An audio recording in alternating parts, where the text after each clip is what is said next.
watching Charter Local Edition. Brad Pomerance here in Kern County today, and we are joined by Manuel Cantu. He is the mayor of the city of McFarland, which is where?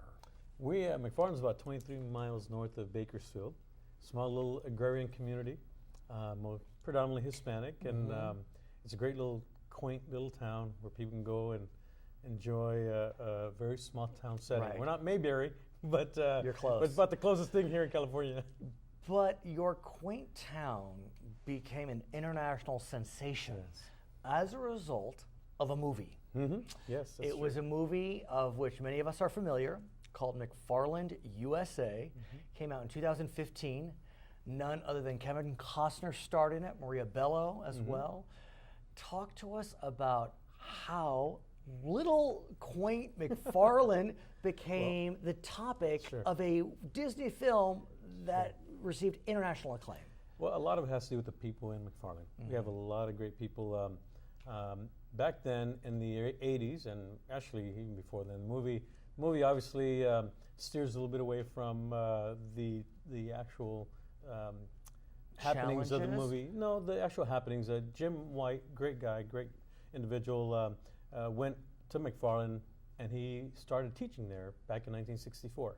And so I must say, the mayor, who I'm talking to now, is an educator himself. Yes, I'm also an educator. Right. Yes, so education is big in McFarland. It is. And so this coach, played by Kevin Costner in the film, named Jim White, he really transformed McFarland, and he transformed many of your family members. I mean, in fact, if you watch the film, there's a series of characters with the last name Diaz. Yes.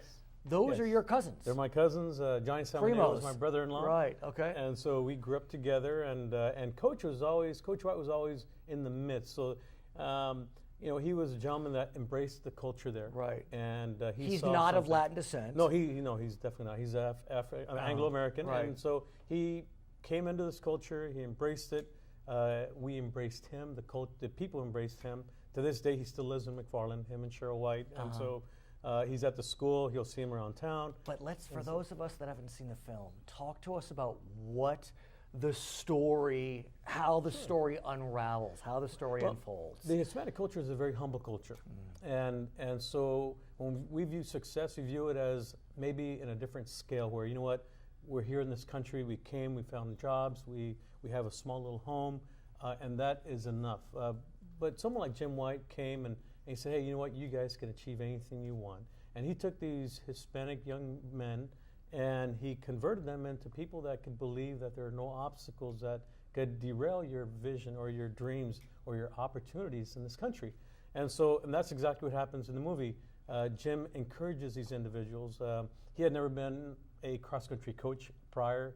And so therefore he motivates these kids. These kids run their hearts out for him. And when the state of California under the CIF finally decides to have a state championship for cross country, this team rises to the occasion and they become the first state championship team in the state of California for that event, cross country. Do you remember this happening back in the 1980s? Yeah, I remember. I was dating Johnny's sister, the oldest sister, and so we remember Johnny Salmonello, one of the runners, and so I'd go visit my girlfriend, and Johnny's never around. He's running. We went to church together, and Johnny was either in Germany, he went to China.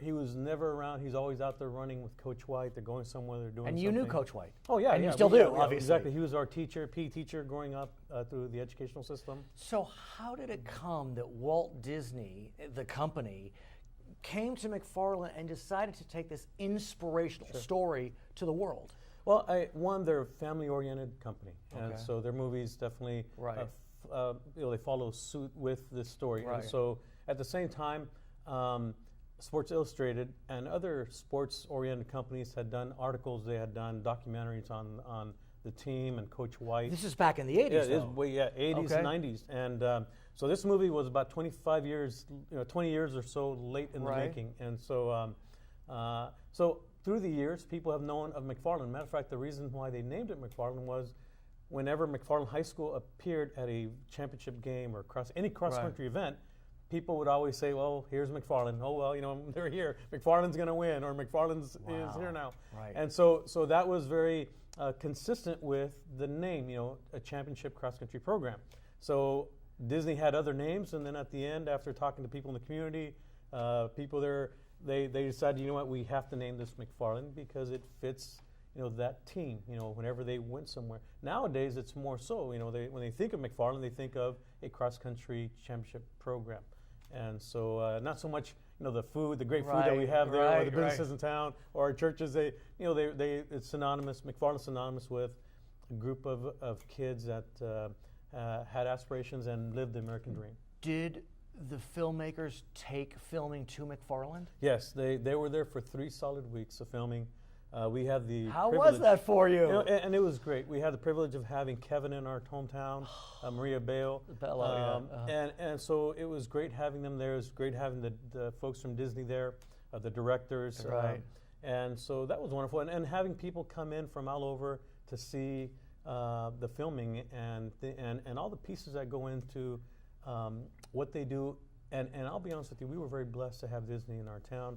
They blessed us. They took care of our community. They took care of our people. We, as a city, as a mayor, we did. And you were mayor when this happened. Yes. So and vice principal of the high school as well. Right. So give me a sense as to what the entire process has done for your city. I mean, look, the victories were phenomenal in the 80s and 90s, and they continue. But to have your little town become the subject of a film that did very well domestically, but extremely well internationally. Yes. And so what it does for us is it allows McFarland to demonstrate who we are, and at the same time, let other people internationally know, you know, what can happen in America. People that came, these humble Hispanics or Latinos that came to this country, and the opportunities that they dream of becoming reality for their kids. And let's talk about the Latino element of it, because as long as I can remember, there have been concerns about how Latinos have been depicted on television. Drug dealers, whatever it may be. And in the current political climate, we don't even need to go there. So to have such a positive depiction of Latinos. And that was very, it's something that we're embracing, and we're also looking at as an opportunity to show, number one, who we are as a culture, who we are as a people, and what we can become in this country. And so that's the way I see it. McFarland in itself has had a huge turnaround in many ways, politically, economically. Right. Now that we have different people in leadership, and so it really plays and demonstrates that, you know, anyone who's an American can definitely come here to this country and do something great and be a part of this great nation and do something great with their lives or the lives of their children and their future. And so it doesn't matter the skin color. What does matter is your foundation, your faith, in my opinion, your faith in God, and your education. What are you doing with what you've learned and what you've acquired to do something for yourself and for this country? What's happening with the Diaz cousins? How are they now? I'll be honest with you, those guys are busy. Them, all the runners, they're constantly traveling the country. They recently were in Texas, and they all got inducted in the Latino Hall of Fame. Okay.